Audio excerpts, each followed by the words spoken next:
우리 금주일은 우리 74주년 6.25 우리 기념 주일입니다. 이제 절기 가운데 또 한 번에 드는데 우리 주일날 우리 사도행전 말씀을 나누기 때문에 오늘을 좀 당겨서 우리 통일 이야기를 오늘 좀 나눴으면 좋겠습니다. 통일은 이제 아직도 까마득한 여러분 이제 일입니다. 이 전쟁이 난 지 이제 74주년인데요. 하지만 분단은 우리 74주년 이전에 그렇죠. 1945년에 우리가 분단이 되었으니까 이제는 뭐 어떻게 되는 거예요? 이제 79주년, 그렇죠?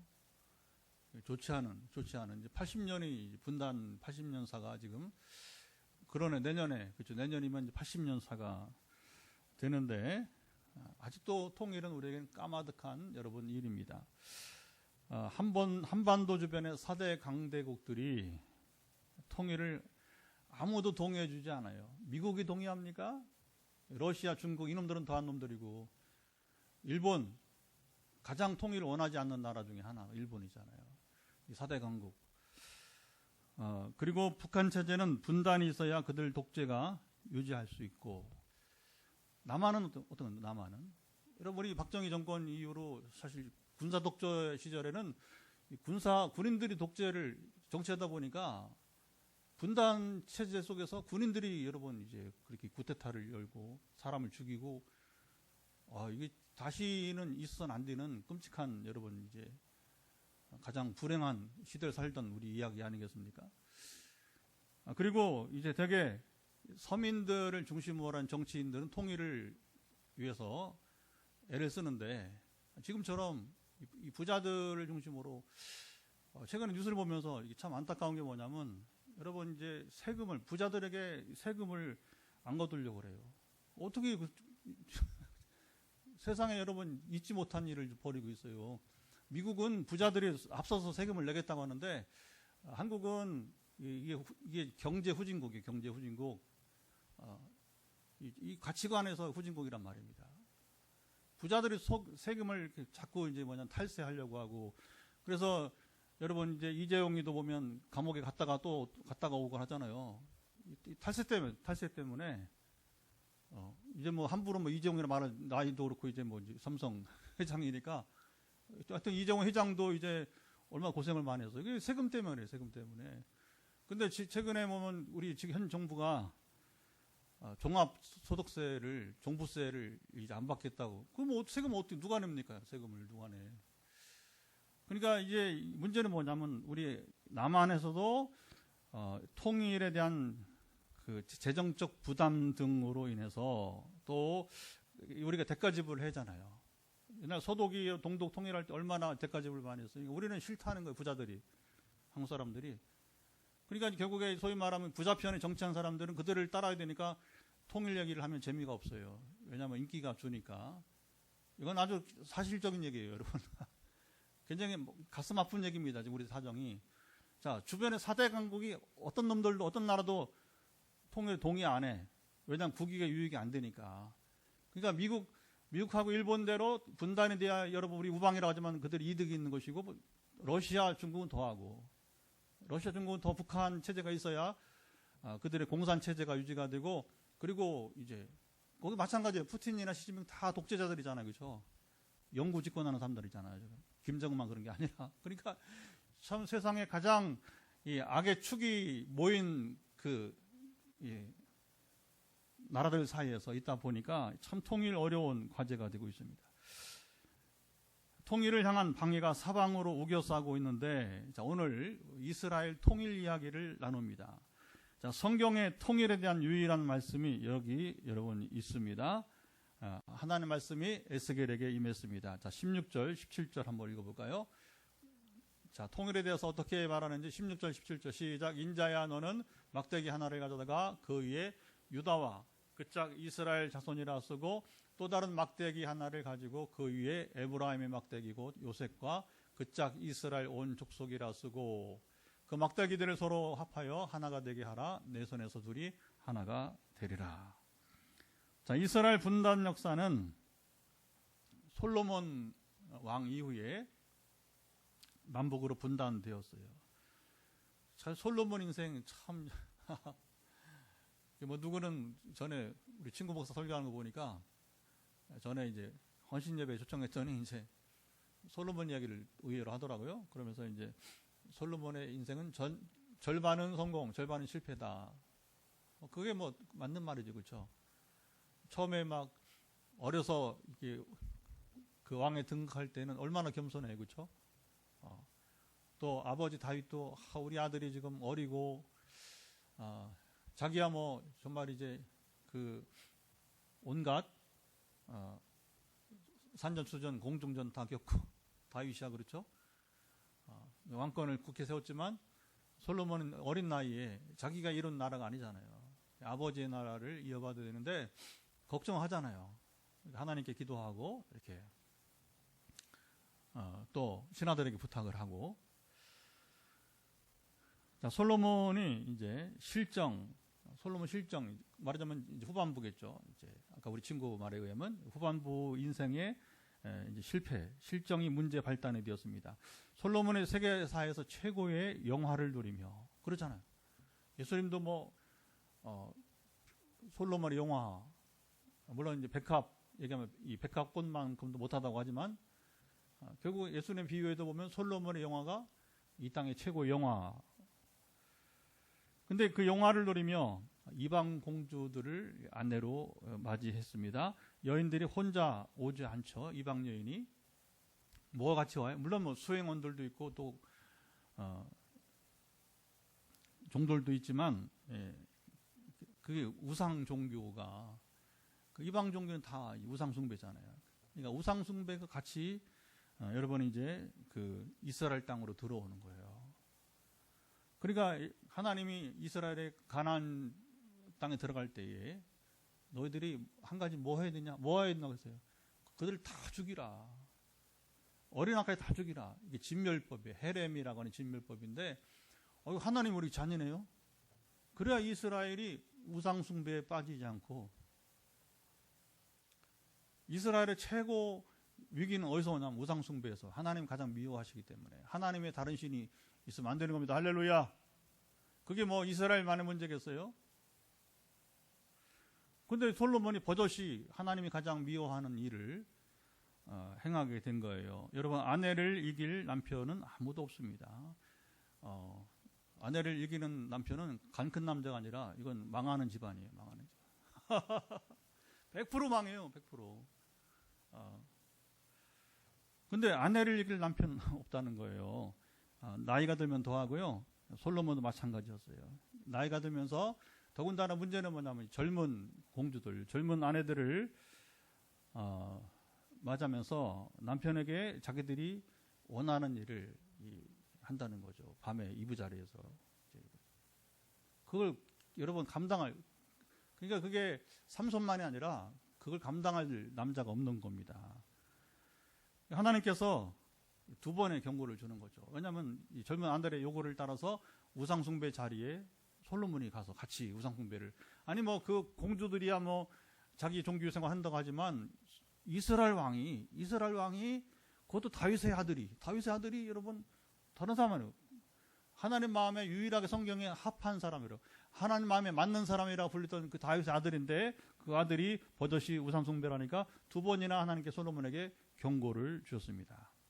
근데 놀라운 것은 열왕기상 11장을 보면 솔로몬이 하나님의 말씀을 여러분 업신여기는 거예요.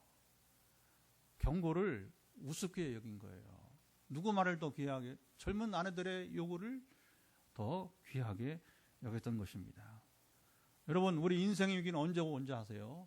하나님의 말씀을 업신여길 때에 순종하지 않을 때에 하나님의 말씀을 세상 다른 사람의 말보다 귀하게 여기지 않을 때에 하나님의 말씀이 우선순위에서 밀릴 때에 우리 인생의 위기가 여러분 오는 것입니다. 이건요 솔로몬의 경우는 우상숭배였는데 물론 아내들 때문에, 우리 각 사람이 어떤 사람은 자식 때문에, 어떤 사람은 물질 때문에, 그렇죠? 각기 자기 명예 때문에. 세상 그 무엇 때문에, 욕망부터 시작해서 출세 뭐 이런 모든 것 때문에 하나님 말씀을 여러분 업신여길 때가, 그때가 면 인생의 위기가 시작이 되는 거예요. 자, 하나님께서 솔로몬에게 말씀하셨습니다. 제가 읽어드릴게요. 성경인 사람들은 읽어보시고, 열왕기상 11장 여러분 이제 보면 10절 11절, 내게 이러한 일이 있었고 또 내가 내 언약과 내가 내게 명한 법도를 지키지 아니하였으니 내가 반드시 이 나라를 빼앗아 내 신하에게 주리라. 하나님은 오래 참으시고 그리고 이제 사람들에게 기회를 주십니다. 근데 하나님이 오래 참으시고 기회를 주시는데 그 오래 참으심을 사람들이 무시하면 어느 날 갑자기 심판이 여러분 이제 시작됩니다. 그 심판이 무서워요. 이스라엘의 분단이 그랬어요. 하나님께서 다윗을 생각하셔서 그래도 솔로몬 때는 이 화를 면하고 그 아들 르호보암 왕 때에 여로보암이, 아시죠? 여로보암이 이제 반역하고 10지파가 따르게 됩니다. 그러니까 여러분 뭐 솔로몬 다윗의 가정이야 유다 지파니까, 그리고 베냐민 지파만 남게 하고 나머지 10지파는 다 12지파 가운데 2지파만 남아있고 10지파가 다 여로보암 왕을 따랐습니다. 자, 어제 아침에 저희들이 그 오프라인으로, 어제는 오프라인으로 경기도 여주에서 오늘 말씀을 나눴어요. 목사님들이. 아무래도 뭐 오프라인이니까 다 오지 못하죠. 그래도 뭐 10명 가까이 또 특별 게스트가 있어가지고 한 10명 이상 같이 우리가 말씀을 토했는데, 자, 이 일이 왜 이렇게 됐느냐. 이스라엘이 10집 하나 그 절반도 아니고, 그렇죠? 10집 하나 왜 여로보암을 따랐는가. 제일 먼저 나온 건 뭐냐면 솔로몬의 영화 때문이다. 자, 보세요. 한 사람의 영화는 많은 사람의 피를 뽑아내는 거예요. 그러니까 여러분 이제 이게 참 이게 내가 너무 지나치게 누린다는 것은 뭐냐면 남에게 피해를 준다는 거예요. 재벌도 그래요. 재벌도 그렇고. 여러분 기독교인들 특별히 조심해야 됩니다. 내가 누리는 특권 때문에 누군가가 나 때문에 여러분 피해를 당한다면 그거 하면 안 되는 거예요. 죄를 범하는 거예요. 죄를 범하는 거. 솔로몬의 영화, 여러분 우리가 솔로몬의 영화를 너무 좋아하면 안 됩니다. 그 하나님의 복으로만 보면 안 돼요. 근데 그 영화를 유지하려면 결국 뭐예요? 세금. 그러니까 우리가 역사의 이면을 볼 수 있어야 돼요. 항상 그 어린아이처럼 너무 단순하게 보면 안 되고, 성경을 볼 때는 상황과 전체적인 파악을 해봐야 되는데, 솔로몬이 얼마나 여러분 이제 백성들에게, 요즘 말하는 민중들에게 여러분 이제 이게 악감정을 갖게 돼요. 악감정을. 그래서 아내들이 그렇게 많고, 여러분 백제 의자왕도 아니고 솔로몬이 뭐 처첩이 뭐 얼마하고, 이거 얼마나 부끄러운지 모르는 거예요. 성경과 전혀 관계없는 삶을 산 겁니다. 그러니까 그게 뭐냐, 바로 이제 여로보암이 반란 때에 딱 나타났다는 거예요. 얼마나 솔로몬에 대해서 이스라엘 백성들이 악감정을 가졌으면 12지파 가운데 세상에 여러분 6지파도 아니고 10지파나 여로보암을 따랐으니까 말입니다. 남쪽은 유다지파 리더십이 중심이 되고, 북쪽은 에브라임 지파가, 그래서 여기 에브라임에게 나오는 거예요. 물론 에브라임은 요셉의 아들이고요. 12지파는 아시다시피 요셉이 므낫세와 에브라임 두 아들이 있었는데, 요셉이 빠지고 2지파가 들어가고, 그 레위는 제사장이니까 또 빠지고, 그래서 야곱의 12아들 가운데 레위와 요셉이 빠지고, 대신에 레위와 요셉이 빠지고 요셉의 두 아들 에브라임과 므낫세가 2지파를 차지하게 되었던 것이죠. 그런데 세월이 흘러서 남북 이스라엘이 분열될 때에 결국에 남쪽은 유다지파, 북쪽은 에브라임 지파가 리더십을 형성하게 되었던 것입니다. 자, 이스라엘 역사 돌이킬 수 없는 뼈아픈 역사였습니다. 자, 이스라엘이 남북 분열 후 북이스라엘은 200년밖에 명맥을 유지하지 못했습니다. 자, 여로보암 왕 이후에 반정의 반적, 구테타의 구테타를 반복하면서 그들이 또 뭐하냐면 하나님께 대한 제사를 소홀히 여기고 순종이 따르지 않았기 때문입니다. 자, 이스라엘 하나님 관계에서 제일 중요한 게 뭔지 아세요? 그것은 아까 세금을 조세제도라든가 국방제도가 아니라 제일 넘버원이 제사제도가 잘 지켜져야 되는 거예요. 제사는 뭐하면 이스라엘을 향한 하나님의 저주를 막는 것입니다. 제사가 없다? 그건 뭐예요? 하나님께서 내리신 저주를 막을 수가 없는 거예요. 다시 말하면 제사는 단지 여러분 짐승을 잡아 죽이는 게 아니라 짐승을 잡기 전에 뭐합니까? 짐승 머리에 손을 얹고 죄를 회개하는 거예요. 그러니까 제사는 죄 문제가 해결되니까 하나님께 진노를 유예하시는 거예요. 진노를 내리지 않는 거예요. 할렐루야. 근데 제사제도가 없으니까 죄에 대한 회개가 없고 그리고 제사가 없으니까 하나님의 저주를 심판을 막을 길이 없게 된 것이죠. 그래서 결국은 북이스라엘이 200년밖에. 그리고 여러분 열왕기상 11장을 보면 하반부에 잘 주목하세요. 하나님께서 여로보암에게 왕을 등극하게 하면서 정말 여러분 도전적인 말씀을 줍니다.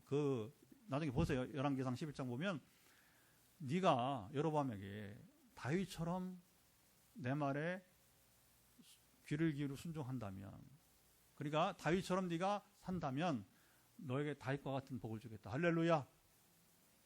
저는요 그걸 본 성경 통독하면서 어느 날 봤어요. 여러분 성경이 있다고 다 우리가 듣지 않아요. 이스라엘이 듣지 않는 말씀 뭐라겠죠? 예수님의 희생, 이사의 삶. 안 들어. 메시아가 고난당할 수 없다. 여러분 성경이 있다고? 아니. 안 들으려고 그래. 안 들으려고. 근데 제 눈에 안 보였던 게 최근 몇 년 사이에 보였던 게 바로 뭐냐면 여로보암을 향한 하나님의 약속이었어요. 성경이 있지만 안 보였어. 여러분 읽는다고 집중 안 하면 안 보이는 거예요. 관심 없으면 안 보이는 겁니다. 근데 성경을 지 멋대로 해석한 사람들이 왜 그런지 아세요? 이 표현이.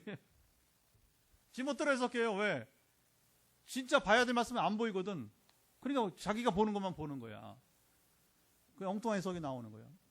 가짜 목사가 되는 겁니다. 가짜 교회가 되는 거예요. 신천지 다 마찬가지입니다. 보면 이단만 아니라 우리가 오늘날 조심해야 될 신앙 가운데 하나가 바로 그거죠. 근데 저에게도 여로보암을 향한 하나님의 약속이 이런 약속이 있었네. 그래서 제가 하나님은 모든 만민에게 기회를 평등하게 주신다. 아멘. 그 얘기는 여로보암에게도 약속을 줬다면 우리가 다윗처럼 행하면 오늘 우리도 다윗과 같은 복을 받을 수 있을 것입니다. 그 말씀이 안 보인단 말이죠. 보여도 그냥 무시하는 거죠. 아까 솔로몬이 하나님 경고를 무시했듯이. 그러니까 우리가 삶이 엉망이 되는 거예요.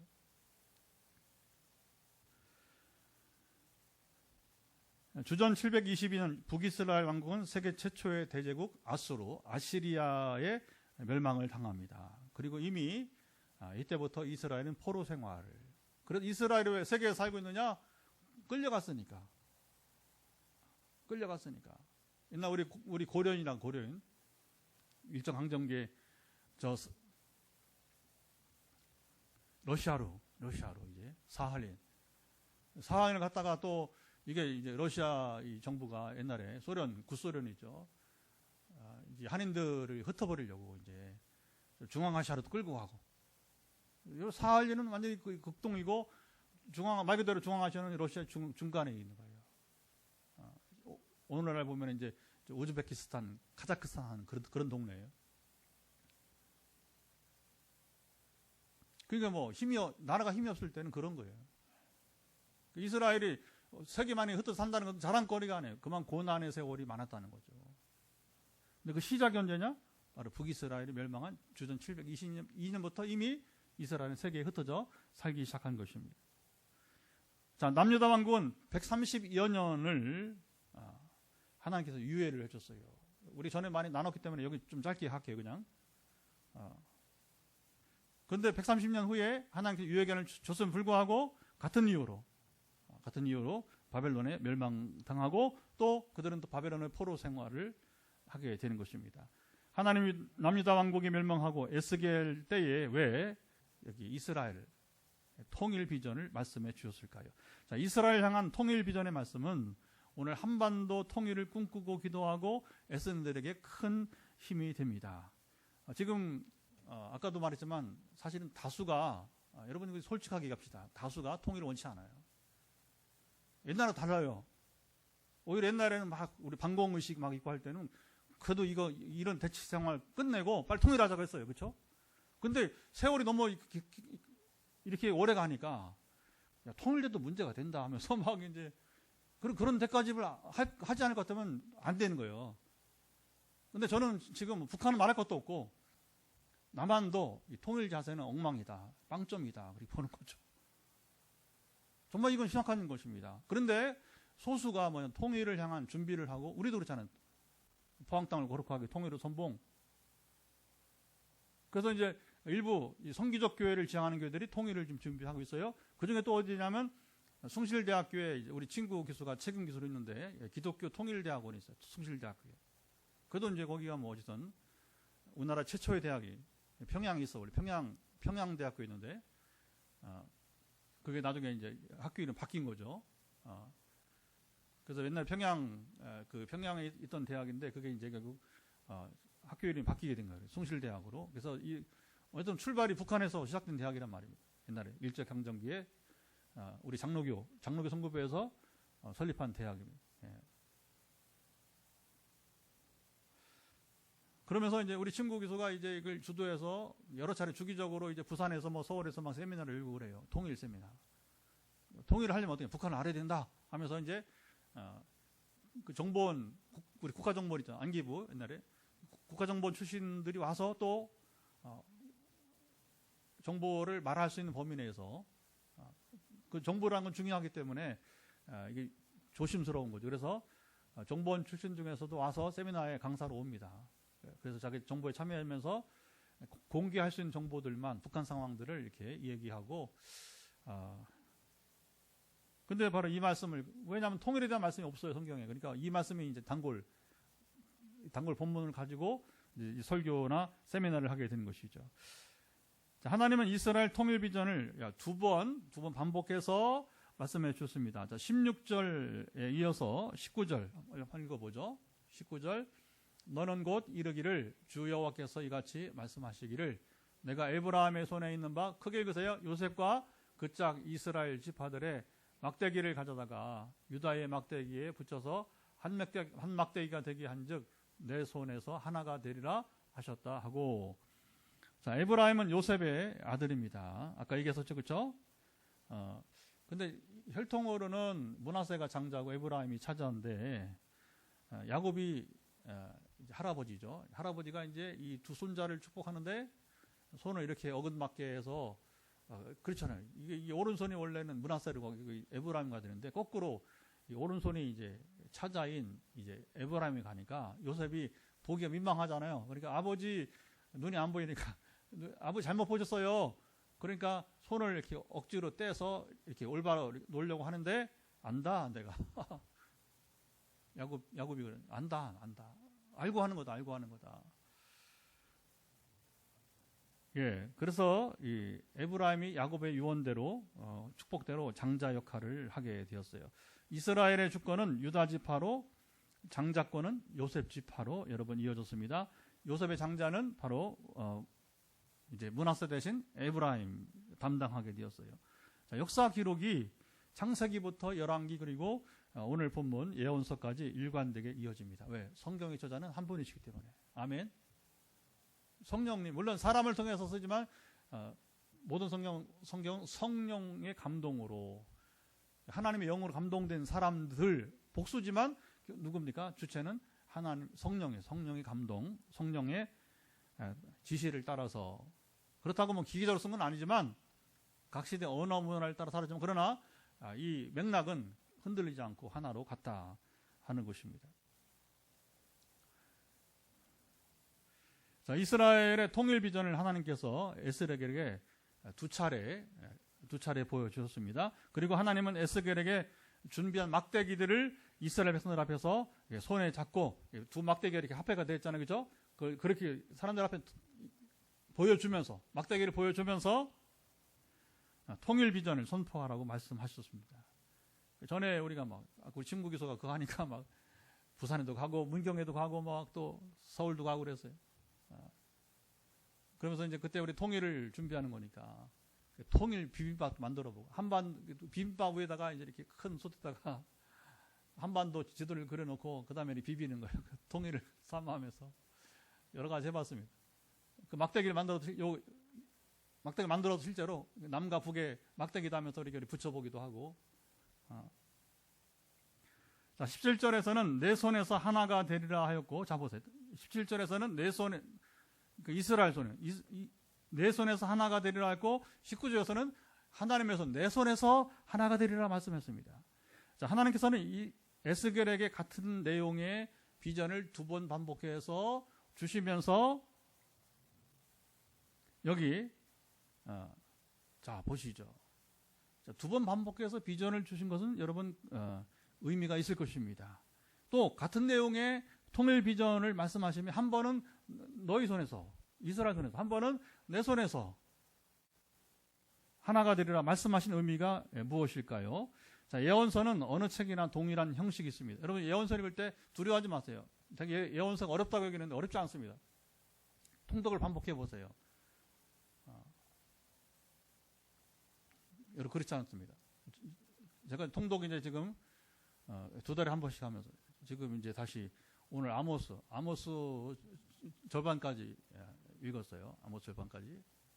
호세아로 갈 차례인데, 근데 이제 제가 읽는 성경은 성경순이 아니고 한 분이 조병호 박사라고 성경 통독원, 이분이 또 조금 별나게 성경 통독을 앱을 만들어 가지고 자기 딴에 시대순으로 성경이 기록되는 시대순으로 이렇게 하다 보니까 열왕기 하 읽다가 아모스로 간 거예요. 이제 아모스가 성경 가운데 제일 먼저 쓴 예언서입니다.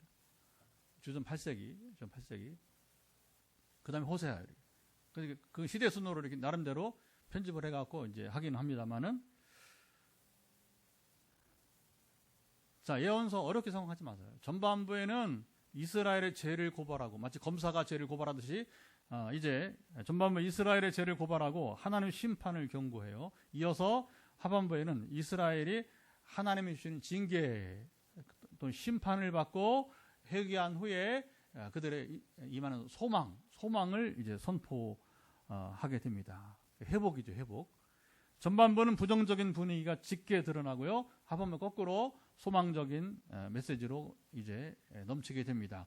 에스겔의 경우에는 전반부가 꽤 길어요. 분량의 부하에서는 1장부터 33장까지 죄와 심판의 경고로 얼룩지고, 나머지 34장부터 48장까지 이스라엘의 구원과 회복에 대해서 말씀하고 있습니다. 자, 오늘 본문 직전에 유명한 마른 뼈들이 살아나는 비전이 여러분 있습니다. 자, 이스라엘이 남북 분열 후, 아까 상세하게 설명한 것처럼 북이스라엘이 먼저 멸망한 후에 유일한 소망이었던 남유다 왕국마저 이번엔 바벨론 제국에 의해서 두 번째 일어난 세계 대제국입니다. 아시리아를 무너뜨리고 등장한 신흥 강대국이 바로 바벨론이었습니다. 바벨론에 멸망당하고, 자, 유다가 멸망당하니까 건강하고 쓸만한 모든 남녀들은 다 어디 뭐냐면 끌고 가는 거예요. 왜? 당시에는 사람이 재산이에요. 인력이 곧 재산이에요. 그러니까 뭐 전쟁 끝나면 이게 뭐 제일 정복자들이 신나는 게 뭐냐면 이제 이게 포로로 사람들을 잡아오는 게 제일 신나는 일들이었던 것이죠. 자, 그들이 모두 낙심하고, 그렇잖아요. 여러분, 나라는 멸망하고 소망 없이 그냥 타국에 정복자의 나라에, 여러분, 그것도 거리가 뭐 1000km, 2000km 막, 옛날에, 지금도 1000km면 한반도, 여러분이 북쪽 끝에서 제주도까지가 1000km밖에 안 돼요. 그런데 그 옛날에 뭐 지금 비행기 타고 뭐 서울 제주 1시간, 물론 저 북쪽까지 가면 더 비행기 타도 한 2시간 가야겠죠. 이제 만약에 간다면 이제. 근데 이제 1000km가 아니라 막 2000km, 3000km 막 이렇게 멀리 옛날에 걸어서 그것도 포로로 붙잡혀가서 얼마나 낙심하고 소망이 없었습니다. 자, 마른 뼈 환상은 바로 당시 바벨론에서 낙심하고 있던 이스라엘 백성들의 모습을 상징적으로 하나님 말씀하신 거예요. 자, 이런 절망적 상황 속에서 하나님께서 이스라엘에 특별한 비전을 주셨습니다. 첫째는 바로 뭐냐? 마른 뼈가 살아나는 환상. 이게 첫 번째 비전이었어요.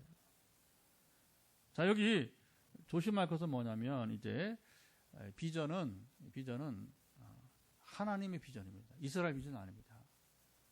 이건 뭐 이스라엘 비전 될 수가 없어요. 하나님이 주시는 비전이라고 하는 것이죠.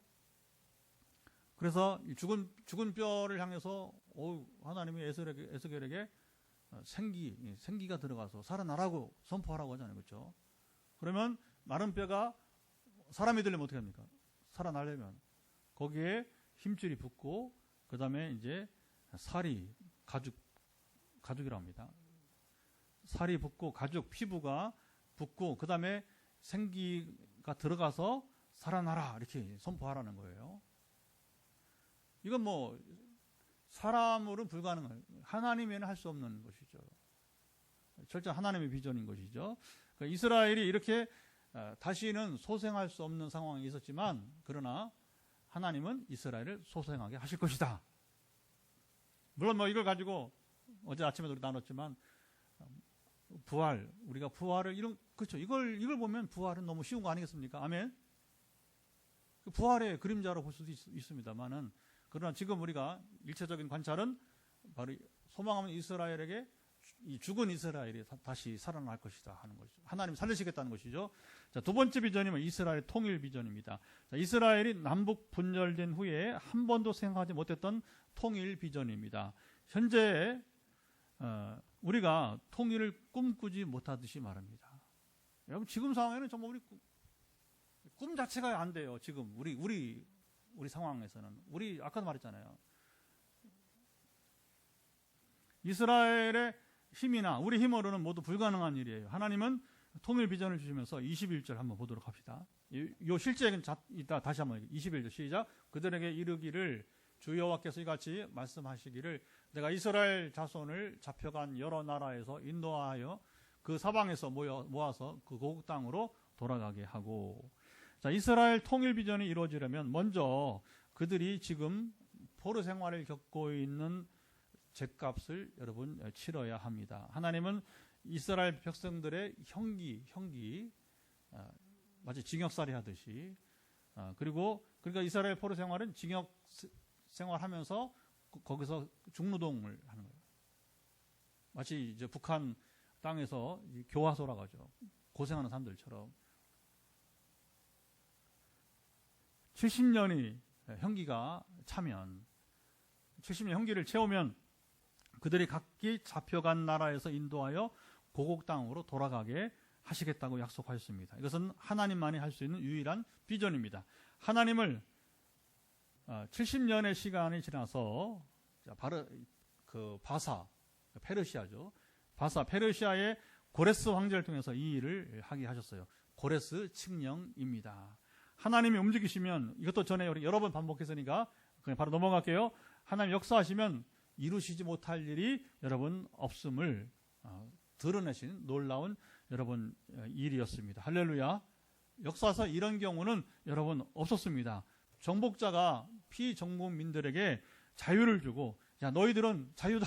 세상에 너희는 자유야. 너희들은 고향에 가 나라를 재건하라. 이스라엘을 재건하라. 이런 경우는 여러분 고레스 황제 외에는 없어요. 자, 이스라엘이 형기를 채우고 고국으로 귀국해서 나라를 재건해서 통일국가를 이루어서 22절 한번 읽어보도록 할까요?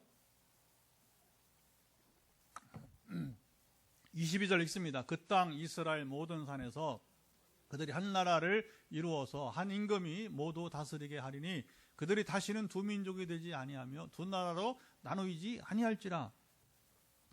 이것이 하나님께서 이스라엘에게 주신 통일 비전입니다. 한 나라이니 당연히 한 임금이 다스리는 나라가 된 것입니다.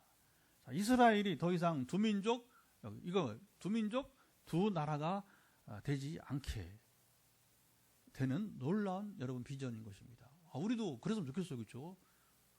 통일이죠. 더 이상 우리가 남북이 두 나라가 아니고 두 통치자가 다스린 나라가 되면 안 될 것입니다. 물론 뭐 공산 정권에 들어오면 절대 안 될 것이고 그건 뭐 만인이 아는 거고.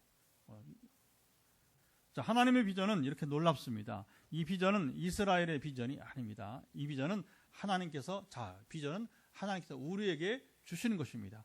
우리가 갖는 것은 뭐냐면, 자, 우리가 생각해내고 내가 마음으로 소원한 건 뭐냐? 그건 비전이라 말하는 게 아니고 언어를 잘 써야 돼요. 그건 내 꿈이라고 말하는 거예요. 내 소원이라고 말하는 거예요. 그래서 비전과 꿈은 구분하는 것이 좋아요. 그래야 여러분들이 앞으로 신앙생활에 유익합니다. 제가 경험하니까 보래요. 어떤 건 이게 비전이 아니야. 하늘로부터 온 게 하나님 원하신 것이 아니야. 우리는 여러분 이 분별력을 계속 이것이 하나님 비전이 내 비전이지, 내 꿈이지 이렇게. 그러니까 이제 헷갈리니까 그러지 말고 하나님 주신 것은 하나님 비전. 내가 갖는 것은 꿈이나 소원이라고 표현하세요. 하나님의 비전이 이스라엘에게 혹은 우리에게 선포되었어도, 자, 이제 적용이 중요합니다. 오늘 이 복음을 어떻게 우리가 받아들이느냐. 그 비전이 이루어지지 않을 수 있습니다. 이게 충격이에요. 이게 오늘 본문에서. 오늘 우리가 나는 놀라운 이스라엘의 통일 비전은 끝내 이스라엘이 누리지 못했습니다. 하나님께서 원하신 통일 이스라엘 왕국은, 자, 23절 보도록 하죠. 왜 그들이 이걸 이루지 못했느냐. 23절 시작. 그들이 그 우상들과 가증한 물건과 그 모든 죄악으로 더 이상 자신들을 더럽히지 아니하리라. 내가 그들을 그 범죄한 모든 처소에서 구원하여 정결하게 한지 그들은 내 백성이 되고 나는 그들의 하나님이 되리라. 자, 이스라엘이 포로로 귀국하며 이룰 나라는, 잘 주목하세요, 하나님의 나라였어요. 여기서 말하는 두 나라의 통일된 나라는, 한 임금이 다스린 나라는 사실은 하나님의 나라였어요. 누가 이스라엘의 대통령이 된다 하더라도, 가령 그 한 사람이 누구라 하다 하더라도 그 나라는 하나님이 다스리는 하나님 나라가 되어야 했습니다. 자, 이스라엘이 하나님 나라가 되기 위해서는 먼저 그들이 포로가 되기 전에 행했던 잘못된 삶에서 완전히 떠나야만 했습니다. 그것은 우상들과 가증한 물건과 모든 죄악으로부터 자신을 정결하게 더럽히지 여러분 않는 것입니다. 자, 그들은 포로 후 이 일을 행했을까요? 이 말씀을 끝내 이스라엘이 순종했을까요? 자, 여기 질문에 여러분 답이 있는 거예요. 그들은 그렇지 못했습니다. 여러분, 그 증거가 뭐냐? 말라기, 시간이 없으니까 이제 곧 말씀을 하고 기도해야 됩니다. 말라기 보면 충격적인 말씀이 또 한 번 나와요. 너희 중에 성전문을 닫을 자가 있으면 좋겠다. 아시죠? 이성훈 목사님? 너희 중에 성전문을 닫을 자가 있으면 좋겠다. 여러분, 만약 하나님이 지금 이 시대 대한민국에 저기 서울에 영락교회를 좀 문 닫았으면 좋겠다. 사랑의 교회를 문 닫았으면 좋겠다. 지금 명성교회 사실은 문 닫았으면 좋겠어요. 저는요. 그런 교회들. 명성교회나 사랑교회는 문 닫아야 돼요. 얼마나 해하게 된지 몰라요. 이 두 교회 때문에 지금. 가령 그런 거예요. 차라리 문 닫으라. 그런 게 문 닫으라. 아니, 어떻게 하나님이 성전문을 닫으라고 합니까? 당시에 포로로 돌아온 이스라엘이 어떻게 예배를 드렸으면, 야, 그런 예배 드리지 마. 그런 제사는 안 받아. 그러니까 차라리 문 닫아버려. 나 너희들 뭐 수천 명, 오케스트라 뭐 수만 명 필요 없어. 나 그 예배 안 받아. 너희들 그 문 닫아버려. 그 말과 같은 거예요, 여러분. 이제 에스라와 느헤미야에는 이방 결혼을 하고 사는 자들이 있었고, 포로로 돌아온 자들이 죄값을 치르고 왔는데 또다시 이방 결혼, 아까 솔로몬이 얘기했지 않습니까? 그들에게 경고를 해도 끝까지 듣지 않았던 사람들의 이야기가 여러분 에스라 느헤미야에 나오고 있습니다. 아무리 좋은 복음, 좋은 소식을 전한다고 해도 잘 들으세요. 듣고 순종하지 않으면 그 비전은 이루어지지 않는 것입니다. 우리가 오늘 본문에, 그래서 어제 우리 목사님들하고 성경 공부하다가 여주에서 토의하다가 이게 상당히 이제 논란이 되었어요. 아니, 하나님은 이루지 못할 비전을 왜 주셨냐는 거죠. 제가 그랬어요. 아니, 잠깐. 그래 보면 안 되지. 그래 보면 하나님 비전 잘못된 게 아니야. 그건 이스라엘 잘못이지. 시간 없어서 이걸 제가 더 얘기를 못했어요. 제가 오늘 설교 원고가 내일 낮에 제가 공개하니까, 내일 낮에 전문을 공개하니까 SNS에 또 우리 소그룹도 공개합니다. 다들 목사님들 주일에 설교할 본문이에요. 저는 이제 금요일에 먼저 하고, 또 주일은 또 사도행전도 따로 하고, 이렇게 이제 7월부터 8월 초까지는 이제 사도행전을 쉬니까 이제 같이 또 주일날 이제 설교를 할 것입니다만, 이스라엘의 통일 비전이 여러분 이루어지지 않았습니다. 그들은 포로 20세기 이스라엘 나라를 재건하기까지 끝내 이 비전을 이루지 못했습니다. 오히려 이스라엘 통일과 그리고 한 사람이 다스린 나라는 1948년도 이스라엘 팔레스타인의 나라를 재건할 때 이루어졌어요. 자, 그러면 오늘 말씀의 의미는 어떻게 찾을 수 있을까요? 하나님은 이스라엘에게 통일 비전을 주시며 한 번은 아까 한 번은 너희 손에서 이루리라. 또 한 번은 하나님 내 손에서 이제 이룰 것이다 말씀하셨어요. 이 말씀은 여기 이게 이 해석이 중요합니다. 통일 비전이 이루어지기 위해서는 하나님의 비전만이 아니라 이스라엘이 그 비전을 자기 것으로 받아들이고 이루도록 힘써야 된다는 것입니다. 그들은 이 비전을 그들의 것으로 받고 누리지 못했습니다. 이것이 비극입니다. 주석가들은 오늘 비전을 종말론적 요소로 돌립니다. 대부분 목사님들은 그렇게 따르더라고요. 제가 실망을 좀 했어요. 저 개인적으로. 뭐 그렇게 하려면 뭐하러 공부해, 우리가. 모인 의미가 없는 거지.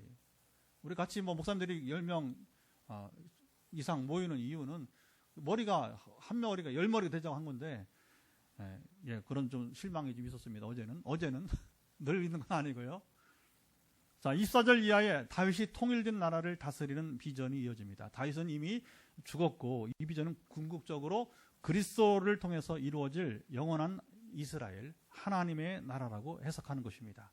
이 해석이 일리가 있습니다. 우리는 지금도 이 나라를 이 땅에서 세우고 또 종말 때에 이루어지기를 기다립니다. 그러니까 우리가 살아 있는 동안에 하나님의 나라 이 땅에서 이루어지는, 그렇죠, 완전하지 못하지만, 그리고 완전한 나라는 주님 오시면 완전히 이루어질 것입니다. 그렇다고 주님 와서 이루시라고 하고 우리는 가만히 있으면 안 된단 말입니다. 하지만 오늘 본문을 종말론적 비전으로만 본다면 곤란합니다. 다시 이스라엘이 누려야, 당시에 이스라엘이 누려야 했던 것입니다. 하지만 그들은 이것을 누리지 못한 것을 우리가 잊지 말아야 할 것입니다. 자, 오늘 우리에게 주신 비전도 마찬가지입니다. 포항 땅을 거룩하게 통일로 선봉. 자, 5년 전에 5년이 안 됐죠, 이제. 5년 전 우리가 12월 개척 후 2년 만에 하나님께서 리모델링 5천만 원 예산으로, 예산이 아니라 하다 보니까 누가 해준다고 해서 5천만 원짜리 만들어 놓은 거지 뭐. 우리는 그래요. 건축도 그냥 하나에 만들어 놓고 채워 가는 거예요, 지금. 그때도 그랬어요. 누가 그냥 공짜로 준다고 해서 해보라고 했더니 공짜는 아니더라고. 다 받아내갔어. 김육선. 좀 아픈 얘기입니다. 웃지만. 근데 어쨌든 우리가 못하니까 누가 와서 다 해줬단 말이에요. 그리고 돈은 다 내고. 어차피 돈은 뭐 우리가 하나님이 주시는 것이니까. 할렐루야. 어느 날 우리도 또 갑자기 이게 지금 4층 건물이 세워졌어. 그리고 지금 어떻게 굴러가는지 몰라. 하나님이 주시는 것이니까. 아멘. 그래서 요즘에 난 생각이 안 나요. 엘리야와 까마귀밖에 생각이 안 나는 거야. 우리 교회 개척사를 보면 지금도 마찬가지고. 두려워하지 마세요. 한 가지, 우리가 엘리야가 되면 됩니다. 답은 간단한 거예요. 엘리야처럼 살면 됩니다. 그러면 되는 거예요. 나머지는 나머지 다 까마귀가, 하나님께 까마귀를 동원하시니까 지금 7년만 동안의 앞으로 평생 경험이 되길 바라는 것입니다. 자, 포항 땅을 거룩하게 통일로 선봉, 우리 5년 전에 주신 비전인데, 우리가 이 비전을 바르게 받아들이고, 자, 보세요. 이 비전을 저와 여러분 모두가 다, 그리고 메타포스를 함께하는 돕놀이들, 우리 또 후원자들 다 마찬가지고, 후원께 마찬가지고, 이 비전을, 하나님 비전인데 우리 것으로 받아들이고 이뤄갈 수 있을지 없을지는 바로 바로 저와 여러분에게 달려 있습니다. 저 혼자 안 돼요.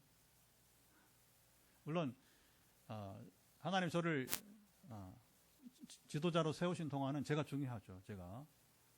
제가 실패하면 100% 실패합니다. 그러나 제가 순종으로 싸워 이기면 그래도 50%는 가능성이 있는 것이고, 그러나 여러분들이 같이 여러분이 이제 이 비전을 여러분 것으로 받아들이고 이루어 가시기를 바랍니다.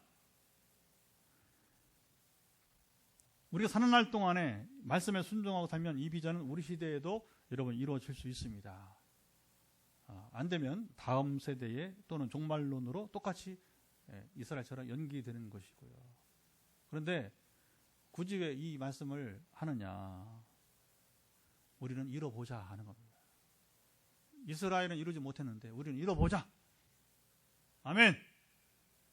우리 이뤄보자. 통일 안 된다며요.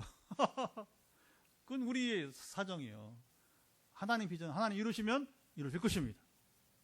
그러니까 아까 내가 소수의 우리 친구 교수이기도 하면서 숭실대학교 기독교 통일대학원 이런 데가 굉장히 선구적 역할을 하는 거예요. 그러니까 제가 왜 바쁜데 여러분 전에 세월이 벌써 가고 있는데 왜 문경에도 가고 부산도 가고 왜 서울도 가느냐. 서울도 한두 번이 아니고. 이 일은 필요하니까. 또 하나님의 비전이니까. 이 친구 알아요. 우리 교회 비전을. 근데 이걸 또 의성에 가끔만 강동진 목사도 가지고 있어요. 그래서 이 통일 기도를 대한민국 변방인 그때 와서 그래도 2주년 때 설교했잖아요. 대한민국 변방인 이 포항에서 어떻게 통일 기도를 하는 교회가 통일 기도 하는 교회가 있느냐고. 할렐루야. 놀라잖아요. 그러나 놀라는 건 뭐냐면 자기도 그렇게 하고 있다는 거 아니겠어요. 이 친구는 이미 지금 통일을 해서 앞장서 일하고 있어요. 그래서 전에 가끔 소개했지만 북한에 그 겨울철 양말 너무 어려우니까 방한복 보내고 식량 보내고 그냥 돈 있는 대로 딸딱 긁어갖고 신뢰할 만한 통로를 통해서 하나님 쓰시는 거죠. 쓰시는 거죠. 다시 한번 기도합니다. 오늘 우리의 기도는 분명합니다. 6.25 기념주의를 앞두고 오늘 본문을 보면서 우리에게 주신 비전을 우리 시대에 이루고 종말로 연계되지 않기를 원합니다. 포항 땅을 거룩하게 통일로 선봉. 우리 시대에 이 땅이 거룩하고 포항 땅이 거룩하고 포항 땅에 무당이 사라진 날이 이르길 바랍니다. 그거 불가능할 수 있어요. 불가능합니다. 사람들 보기에는. 하나님의 비전은 가능할 것입니다. 대한민국에 얼마나 무당이 많아요. 그런데 포항 땅에는 무당이 없다. 왜? 빚내리교회가 있기 때문에.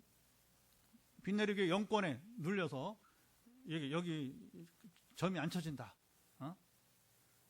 간단한 겁니다. 여러분 이제 하나님의 권능이 임하여서 이 포항 땅을 거룩하게 하는 날이 이루길 바랍니다. 우리 시대에 이루길 바라는 것입니다. 그때 뭐냐? 통일이 된다. 그렇게 보고. 그러니까 이게 여러분 명확한 거죠. 된다면. 그리고 통일될 때 우리는 먼저 복음의 능력을 가지고 북한 땅에 들어가서 우리 복음을 전하는 교회가 된다.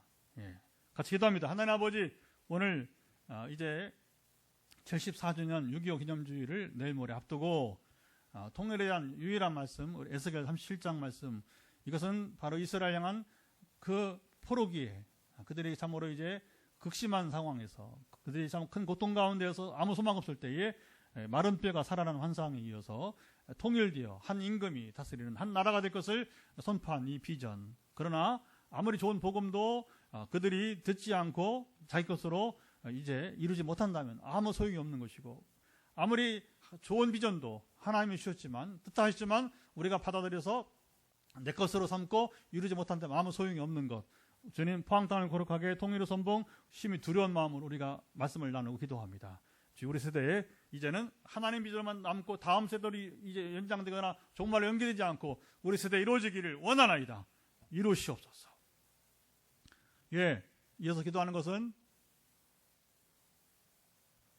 다시 주말이고 주일이 오는데 하나님 기뻐하시는 우리 대한민국의 모든 교회에 거룩한 예배가 되기를 원합니다. 같이 기도해 주시고요.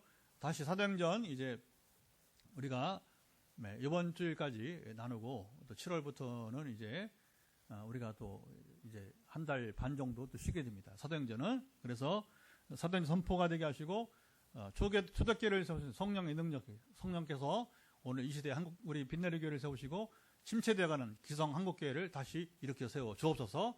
같이 기도하시고, 그리고 오늘도 머리끝부터 발끝까지 연약한 부분들을 놓고 우리가 회복되기를 소망합니다. 기도하겠습니다. 하나님 아버지, 우리 마지막 기도는 다시 주일을 맞이하여서 주일을 준비하면서 기도합니다. 아직 사도행전 말씀이 우리가 이루어지고 있사오니 사랑하시며 함께 하시기를 간절히 원하며, 우리 초대교회를 세운 성령께서 우리 빛내리 교회를 더욱더 세워주시고, 또 침체 빠진 우리 한국의 이 전통 기성교회들을 세워서 일으키사 세우시기를 간절히 열망하면서 나아가고 있사오니, 이번 주일도 하나님이 기뻐하시는 거룩한 귀한 나버림이 참으로 주일이 되게 하시고 산 자세가 되도록 역사하시며 주여 지켜주시기를 원하며 아버지 기도하나이다. 우리 아버지 아시죠? 감찰하시며 지켜주시고, 오늘도 여전히 우리 머리끝부터 발까지 이뤄서 연약한 부분들을 회복시키시고 온전케 하옵소서.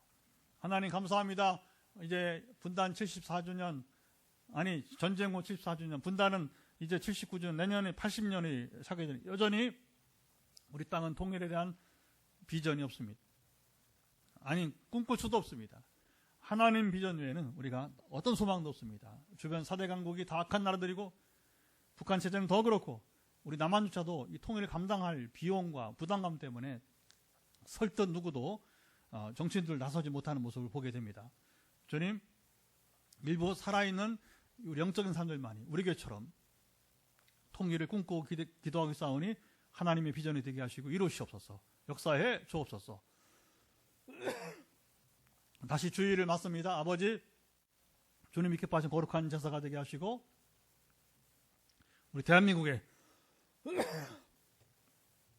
모든 교회들의 예배를 받으시기를 원하며 사도행전 말씀을 나누고 있습니다. 아버지, 초대교회를 세운 성령께서 다시 우리 빛내리 교회를 세우시고 침체되어가는 한국교회를 세우시기를 예수에 선포합니다.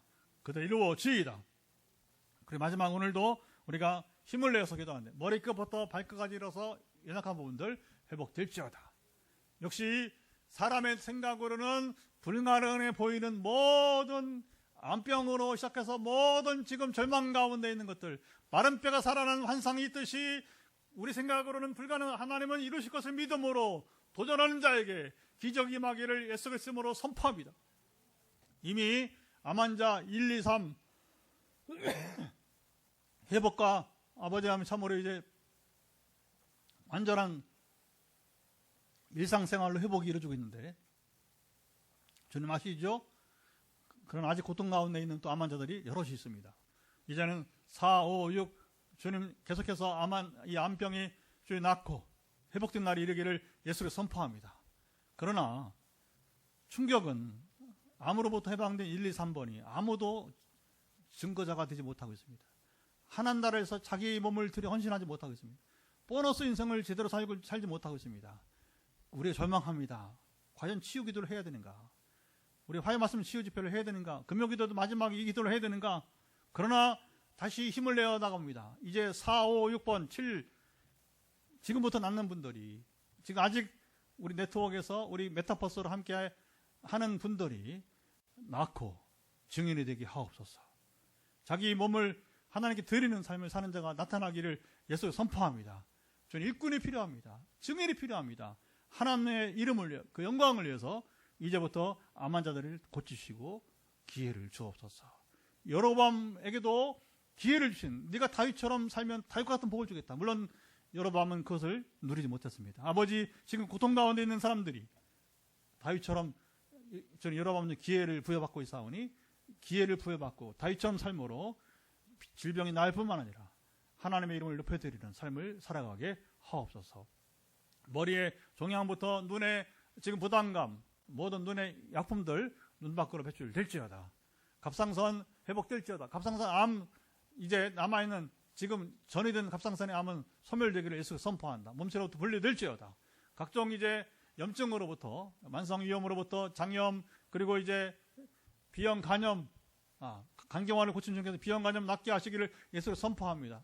척수염, 이것이 또 가장 큰 요즘의 고통 가운데 하나인데 척수염의 부작용 사라지게 예수께서 명한다. 아버지 아시죠? 강건하시고 심장기능 또 이제 더불어 혈관 온전 회복되 예수 그리스도로 명한다. 마음의 상한 감정, 또 영적인 갈급함 주여 채워주시고 온전케 되기를 예수께서 선포합니다. 아버지 아시죠? 한 자매는 지금 다리 육종암 포항에 있는 자매인데 재발되어서 지금 어쩔 줄 몰라 합니다. 주님 함께 예배드리는지 모르지만 이런 자매에게도 다시 소망을 주시고 재발된 다리의 암은 제거되어지고 온전케 되기를 예수를 명한다. 지금 다시 한번 머리끝부터 발까지 손에 터치하고 있는 분들 모든 부분들의 부담감은 소멸되기를 예수 그리스도 명한다. 이제 모든 질병은 떠날지어다. 모든 부담감은 소멸될지어다. 주의 나라가 임하게 하시고 주의 통치하시고 주님을 위한 삶을 살아가는 기회부여가 되는 소중한 시간이 고난의 시간이 되게 도와주옵소서. 이 시간 이후에 현장에서 안수기도 또 우리가 전하기도 할 때에 각색 고통 가운데 있는 분들 한 분 한 분 다 낫게 하시고 온전케 하시기를 기대하며 주님만 홀로 높임 받으시옵소서. 영광 받으시옵소서. 우리 주 예수 그리스도의 은혜와 아버지 하나님의 사랑하심과 성령의 교통하심이 오늘도 함께 예배하며 통일비전, 하나님의 통일비전 이스라엘이 누리지 못하고 그저 종말론적으로 연기되었지만 그러나 오늘 이 시대에 우리 대한민국의 통일비전 불가능합니다. 그러나 하나님 비전이라면 우리가 이것을 믿음으로 받아들이고 독일처럼 대가 지불한다면 우리도 이룰 줄을 믿습니다. 이루시고 그리고 이제 포항 빛내리게 포항 땅을 거룩하게 통일로 선봉되는 비전 이루시옵소서. 우리가 받아들이고 이루게 하옵소서. 그들의 될 것을 믿음으로 함께 참여하는 현장과 그리고 또 더불어 가정에서 예배드리는 우리 메타버스 모든 이들 가운데 영원토록 함께 하옵시기를 간절히 축원하옵나이다. 아멘. 음악을 들으면